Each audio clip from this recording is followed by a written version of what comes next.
It's International Podcasting Day, a day when podcasters around the globe celebrate their craft and their journey, regardless if they've been podcasting 17 days or 17 years. Hey, speaking of that last one,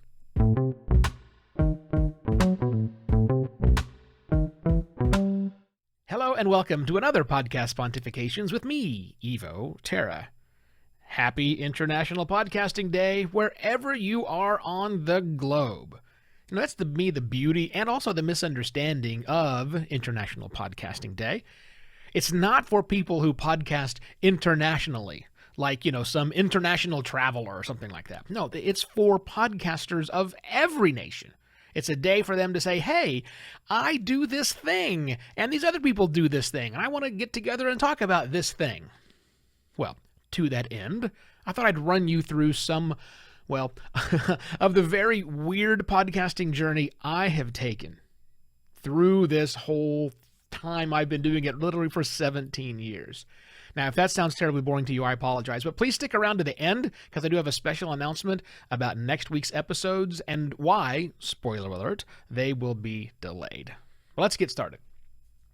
So this whole thing started, as you might have heard before, back in the early aughts. I began my podcasting stuff in October of 2004. Yes, almost 17 years ago, with what was originally an internet radio show, which, look, if you think that means I had some great radio skills, you clearly have not listened to internet radio. It was just really, we started the show, it was called The Dragon Page, and it was what I still call today, two dorks with microphones. That's what we did. We were just two dorks with microphones interviewing science fiction authors. And then things kind of blew up in those early days of podcasting. Very quickly, we started a second show called Slice of Scifi, and that was much more media-based, television, movies, that sort of things. Also, it was the first time we built it around segments, different pieces of the show as opposed to just a straight interview. From there, we started doing another show called Wingin It, which started out as a variety show. We're going to take the idea of multiple segments and really make it into a full-on variety show, but then it quickly morphed into a dozen or more people showing up at the studio, each with microphones, recording this live gigantic party every week. And it was my job to run the party and make sure that the show had a flow, if in fact it had a show. Along that same time, my partner and I helped launch a YA-focused, a young adult book-focused show that was called The Dragon Page Cover to Cover, and I was not the host. I wasn't even the editor. I wasn't doing any editing back then. I was just helping out with the structure and the flow. And those shows then led us to create an entire network, which then attracted other sci-fi podcasters in the 04-05 timeframe, and we started something called FarPoint Media, which was at the time the biggest science fiction podcast network out there. It was also the only science fiction podcast network in 2004-2005. Now, parallel to all of that, I started two different projects with different people this time. I was not working with the same crew. I started helping out some of those authors who I've been speaking with on the Dragon Page. Some of them had the idea of using their book as the basis of their podcast. And so I started something called podiobooks.com, podcasting plus audiobooks, back in 2005. And that became a giant network that taught me a lot of of the inner workings of how you work with lots of different podcasters and provide a pivotal role in lots of people's lives. Also, because of my connection to one of the authors I helped with his own book, T. Morris, I was asked to write, or help him write, Podcasting for Dummies. I did that in 2005. That also was a lot of work because now I had to really pull it apart. I knew how to do all of the things, but how do I tell people how to do all of the things? That then led to writing Expert Podcasting Practices for Dummies, which is arguably the worst book title in the entire world. But out of the book side, at some point in time, I left FarPoint Media, the sci-fi network, and then found myself without a podcast. I didn't have anything to do every Saturday any longer, and I was kind of bored. So I tried my hand at solo podcasting. I started something called Cultcast. Yes, I know, dumb name. Had nothing to do with a cult. It was all philosophical ranting and ramblings about topics. Does that sound familiar? Yes, in fact, it did lay the foundation for podcast pontification later on, although Cultcast wasn't anywhere near focused around podcasting. I think I did like 8 episodes of that. Also, at the time, I started an infrequent podcast, which I simply called Found Things. And what it was, I'm not really sure what Found Things was all about. But I'm sure I had a plan at the time, and I'm sure I thought it was going to be great, but I don't know, maybe there were 4 episodes of that, which have totally petered out. And during that time, a friend of mine named D. Patrick Lewis, local guy here in Phoenix, he suggested that he and I start a podcast together covering the latest craze to hit the world of mobile phones. That's right, the Palm Pre. We started a show called Palm Foo, which would cover all the tips and tricks about having your Palm Pre and all the new things that were in their app store at the time, and it died. Why? Because the Palm Pre died. It was a terrible phone.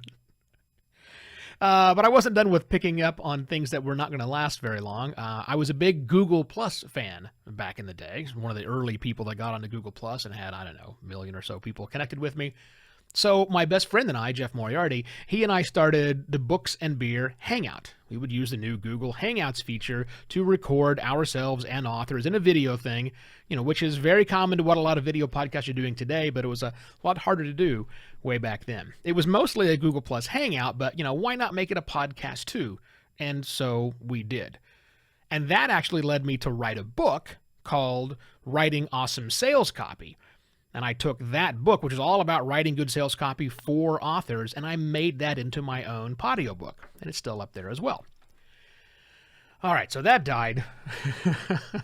At some point in time, I decided to get back into podcasting with a group. I missed that aspect of just more than just me and somebody else doing interview. I wanted something more. So along with my lovely wife, Sheila D., and a very good friend of ours, Debbie Walker, we started something called Evo at 11. Which was the more forward parts, if you will, of my personality, cranked up to 11. This time I didn't want to do any of the work. So I showed Debbie how to do the mechanics from audio editing to loading to the host, and she did all that work. I just showed up and talked. We did exactly 100 shows of that and shut it down. So it was a lot of fun. And then for the longest time, I didn't have a podcast. Until 2014, when my lovely wife and I decided to go leave the country. So we had, at the time, I decided to give it a shot, trying a more journalistic style, a la Startup back in 2014. I was going to document our travels along the way, which I did. I learned a bunch as we were producing these episodes. I spent hours recording live tape in the field, and then more hours listening to that content, and then hours again editing to create a 7-minute long episode. Learned a lot about that.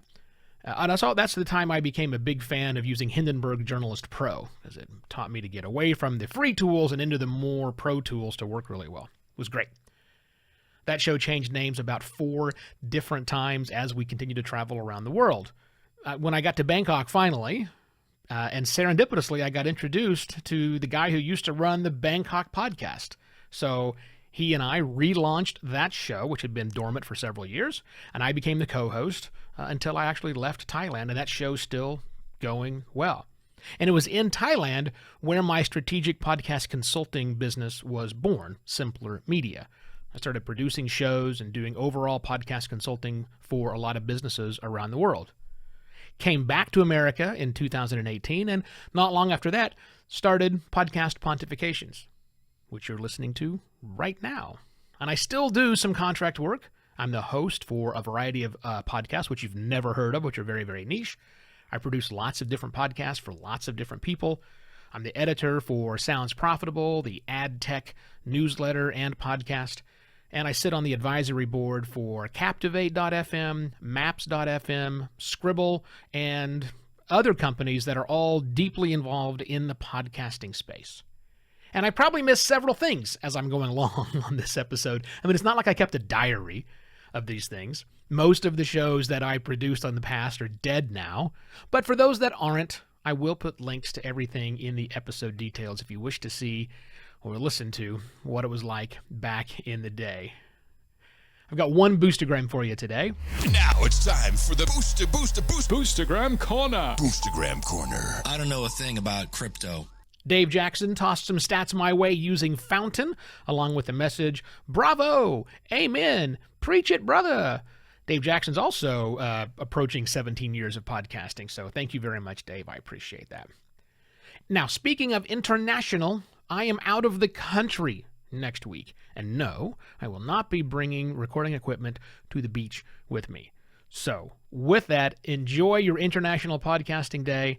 I shall be back on Monday, the 11th of October, for yet another Podcast Pontifications. Cheers!